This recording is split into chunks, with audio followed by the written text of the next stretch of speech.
आपण पाहत आहात लोकसमीक्षा न्यूज नेटवर्क आणि या आहेत आजच्या सुपरफास्ट न्यूज। या बातमीपत्राचे प्रायोजक आहेत नंदिनी कलेक्शन, फक्त महिलांचे परिपूर्ण दालन, माऊली निवास, कल्याण मंडपमच्या बाजूस, यशोधन नगर, परभणी। नमस्कार, मी प्रभू दीपके लोकसमीक्षा न्यूज नेटवर्क मध्ये आपलं स्वागत करतो। आपण पाहत आहात परभणीचं एकमेव बातमीपत्र Loksamiksha superfast. Red Apple exclusive MIDC परिसर, परभणी। परभणी विधानसभा सार्वत्रिक निवडणुकीच्या तयारीच्या अनुषंगानं जिल्हाधिकारी कार्यालयातल्या DPDC हॉलमध्ये आज सकाळी 11 वाजता स्थिर संनियंत्रण पथकाची आढावा बैठक निवडणूक निर्णय अधिकारी तथा उपविभागीय अधिकारी तत्तुष शेवाळे यांच्या अध्यक्षतेखाली संपन्न झाली। या बैठकीला सहाय्यक निवडणूक निर्णय अधिकारी तथा तहसीलदार डॉक्टर संदीप राजापुरे, आम्रपाली कासोदेकर आणि उमाजी बोथीकर यांची उपस्थिती होती। या बैठकीदरम्यान पथकातील प्रमुखांना त्यांच्या कार्यासाठी आवश्यक साहित्याचं वाटप करण्यात आलं। तसंच पथकांनी तात्काळ कार्यरत राहून ठरलेल्या बिंदूंवर सतर्क राहून नियमित कामकाज करण्याचे निर्देश यावेळी देण्यात आले। विधानसभा निवडणुकीसाठी भारतीय जनता पार्टीच्या केंद्रीय कार्यालयानं आज दुपारी महाराष्ट्रातल्या 99 मतदारसंघातील उमेदवारांची यादी जाहीर केली आहे। त्यातून जिंतूर विधानसभा मतदारसंघातून विद्यमान आमदार मेघना बोर्डीकर यांना उमेदवारी बहाल करण्यात आली आहे। भारतीय जनता पार्टीचे राष्ट्रीय महासचिव तथा मुख्यालय प्रभारी अरुण सिंह यांनी 99 उमेदवारांची ही यादी जाहीर केली आहे। या यादीत नागपूर दक्षिण पश्चिम विधानसभा मतदारसंघातून उपमुख्यमंत्री देवेंद्र फडणवीस यांना उमेदवारी देण्यात आली आहे। त्यापाठोपाठ विदर्भ, खानदेश आणि मराठवाड्याच्या काही जिल्ह्यातील उमेदवारांची यादी जाहीर करण्यात आलेली आहे। कोपरगावात पहाटेच्या वेळी शांती शिक्षिका, नयना खेळाडू आणि कपिलाबाई कीर्तनकार ST बसची वाट पाहत आहेत। पूर्वी इथे थोड्याच महिला दिसत असे, पण आता अनेक स्त्रिया सुरक्षितपणे प्रवास करताना दिसतात। हे शक्य झालंय महिला सन्मान योजनेमुळे।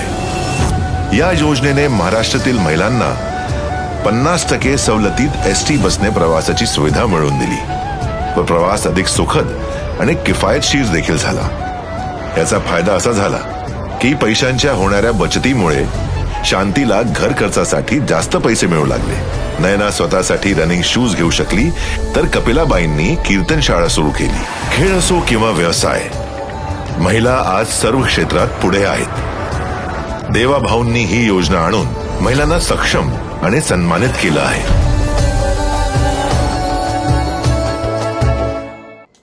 क्रीडा व युवक सेवा संचालनालय महाराष्ट्राचे पुणे, जिल्हा क्रीडा परिषद परभणी आणि जिल्हा क्रीडा अधिकारी कार्यालय व जिल्हा कुस्ती संघटना परभणी यांच्या संयुक्त विद्यमाने आयोजित राज्यस्तरीय शालेय कुस्ती क्रीडा स्पर्धा 14 वर्षाखालील मुले मुली या स्पर्धेचं उद्घाटन बॅडमिंटन हॉल इथं जिल्हा क्रीडा संकुल परभणी या ठिकाणी करण्यात आलं। जिल्हाधिकारी रघुनाथ गावडे यांच्या हस्ते या स्पर्धेचं उद्घाटन करण्यात आलं। यावेळी महापालिकेचे आयुक्त धैर्यशील जाधव, डॉक्टर माधव शेजूळ, अण्णा डिगोळे, शरद कचरे, जिल्हा क्रीडा अधिकारी कविता रावंदे यांची उपस्थिती होती। या स्पर्धेकरिता राज्यातील जवळपास 200 खेळाडूंनी सहभाग नोंदवला आहे। या स्पर्धा 2 दिवस चालणार असून दुसऱ्या दिवशी 14 वर्षाखालील मुलींच्या स्पर्धेचं आयोजन करण्यात आलेलं आहे। जिल्हाधिकारी रघुनाथ गावडे यांनी या स्पर्धेबाबत सर्वांना शुभेच्छा देत अनेक आव्हानं व कमी निधी असतानाही जिल्हा क्रीडा अधिकाऱ्यांनी केलेले धाडस कौतुकास्पद असल्याचं सांगितलं। परभणी शहरातल्या अंबिकानगर इथं बुद्ध आणि त्यांचा धम्म या ग्रंथाचं गेल्या 3 महिन्यापासून वाचन सुरू होतं। या ग्रंथ वाचनाचा समारोप आज 20 ऑक्टोबर रोजी अन्नदानानं करण्यात आला। सेवानिवृत्त पोलीस उपनिरीक्षक रामचंद्र रोडे बाबा यांच्या हस्ते पंचशील ध्वजारोहण करून कार्यक्रमाला सुरुवात करण्यात आली, तर मान्यवरांच्या हस्ते तथागत गौतम बुद्ध व परमपूज्य डॉक्टर बाबासाहेब आंबेडकर यांना अभिवादन करण्यात आलं। या ग्रंथाचं वाचन प्रज्ञाताई जडे यांनी केलं। यावेळी कार्यक्रमाला अध्यक्ष म्हणून श्रीमती राठोड, तर प्रमुख उपस्थितीत रामचंद्र रोडे, डॉक्टर बडोले, धम्मदीप रोडे आदींची उपस्थिती होती। गुडघे दुखत आहेत? आता काळजी नको। आयुर्वेदिक उपचाराने गुडघ्यावर उपचार करा आणि जगा आनंदी आयुष्य। बालाजी आयुर्वेदिक निसर्गोपचार केंद्र, तलाठी कार्यालयाच्या पाठीमागे, वसमत रोड, परभणी। संपर्क डॉक्टर गोविंद कामटे, मोबाईल क्रमांक 9923300914। विधानसभा निवडणुकीची संपूर्ण प्रक्रिया शांततेत, निर्भय आणि न्याय वातावरणात पार पडण्याच्या दृष्टिकोनातून मतदानाच्या दिवशी भारतीय नागरिक सुरक्षा संहिता 2023 कलम 163 लागू करण्याचे आदेश जिल्हाधिकारी तथा जिल्हा निवडणूक अधिकारी रघुनाथ गावडे यांनी दिले आहेत।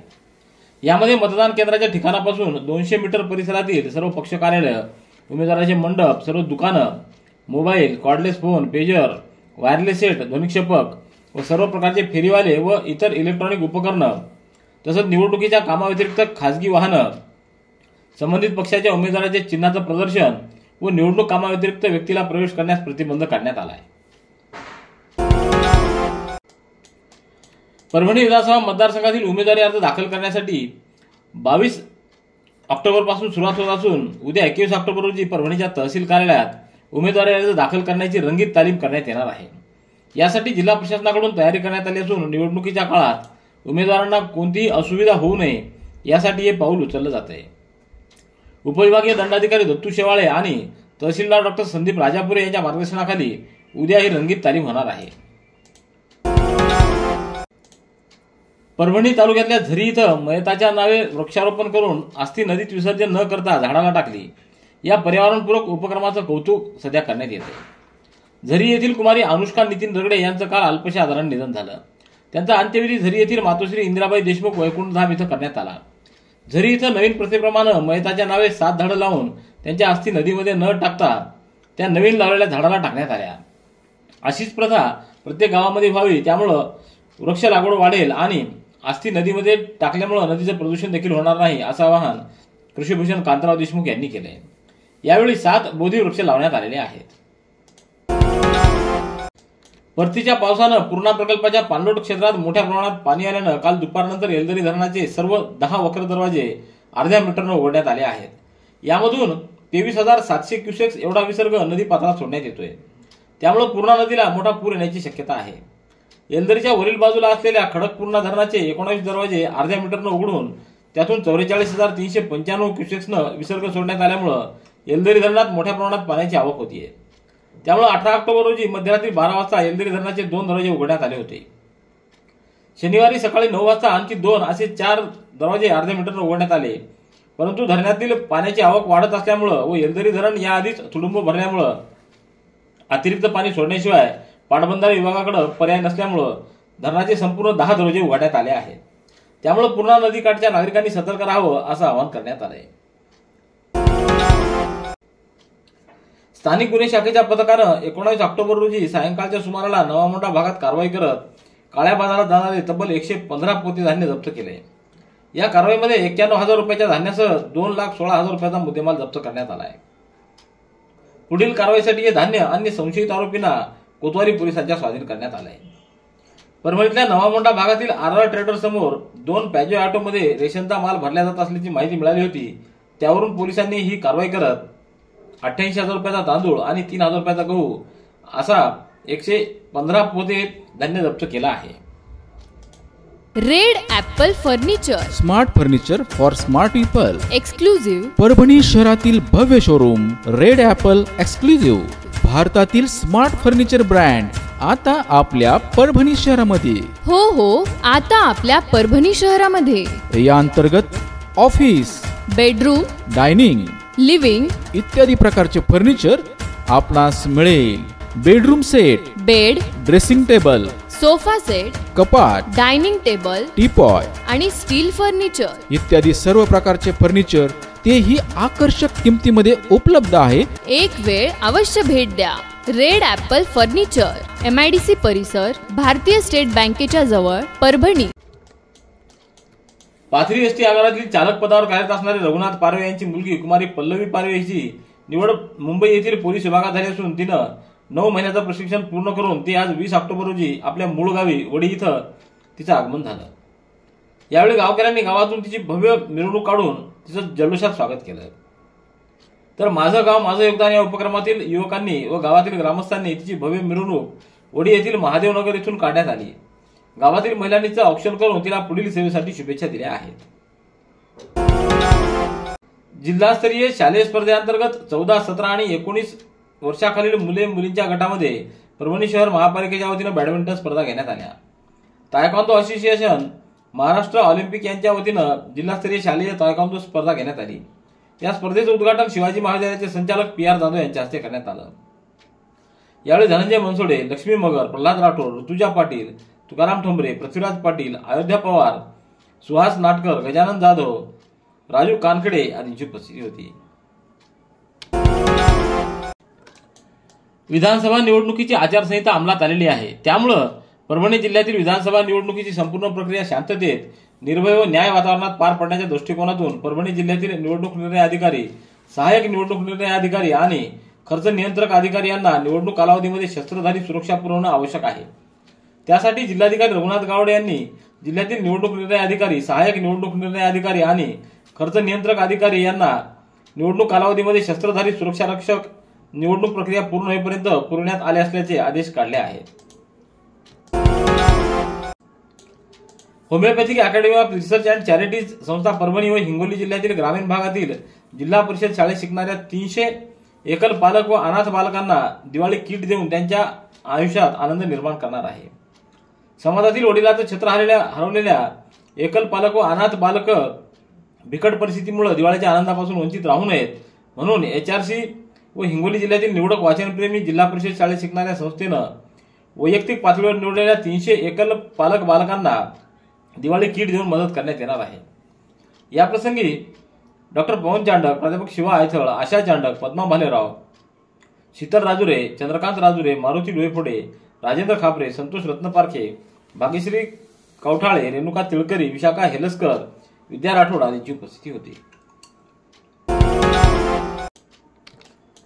समाज भावना दुखवणारी वादग्रस्त पोस्ट फेसबुकच्या माध्यमातून समाज माध्यमावर व्हायरल केल्याप्रकरणी अटकेत असलेल्या माजी नगरसेवकाची गंगाखेड येथील न्यायालयानं शुक्रवारी कारागृहात रवानगी केली आहे।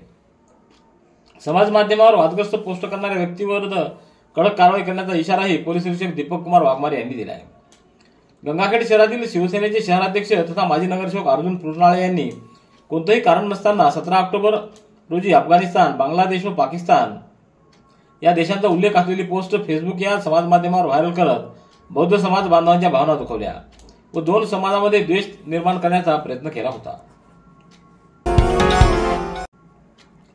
सेलू येथील गीता परिवाराच्या वतीनं स्वामी गोविंददेवगिरी महाराज यांच्या प्रमुख उपस्थितीत समर्थ अॅग्रो इंडस्ट्रीज परिसरात सामूहिक रामरक्षा स्तोत्र पठण कार्यक्रमाचं आयोजन 20 ऑक्टोबर रोजी करण्यात आलं। यावेळी सेलू शहरातील तसंच ग्रामीण भागातील शाळेतील शेकडो विद्यार्थ्यांनी सहभाग नोंदवला। कार्यक्रमाचे अध्यक्ष म्हणून श्रीराम कथेचे संयोजक विजयकुमार बिहानी तर प्रमुख पाहुणे म्हणून लक्ष्मीकांत कारवा, संगीता तिवारी यांची उपस्थिती होती। ऑल इंडिया ऑल बोर्डाच्या सेक्रेटरी मौलाना झहीर अब्बास कासमी यांच्या नेतृत्वात मराठवाड्यातील मुस्लिम समाजातील सर्व धर्मगुरूंनी मनोज जरांगे पाटील यांची आज भेट घेतली व त्यांची भेट घेऊन सुरू असलेल्या आरक्षणाच्या संघर्षात आम्ही पहिल्यापासून आपल्या समाजासोबत आहोत व आरक्षण मिळेपर्यंत मुस्लिम समाजाचा पाठिंबा राहणार असल्याचा ऑल इंडिया उलेमा संघटनेच्या सेक्रेटरी मौलाना जाहीर अब्बास कासमी यांनी यावेळी सांगितलं। रेड ॲपल एक्सक्लुझिव्ह MIDC परिसर परभणी। याबरोबरचे बातमीपत्र संपलं। पुन्हा भेटूया उद्याच्या सुपरफास्ट बातमीपत्रात। पाहत रहा लोकसमीक्षा। तुम्हाला हे बातमीपत्र कसं वाटलं याबद्दल आपली प्रतिक्रिया नोंदवा। दररोजचे अपडेट्स मिळवण्यासाठी लोकसमीक्षा चॅनलला सबस्क्राईब करा। धन्यवाद।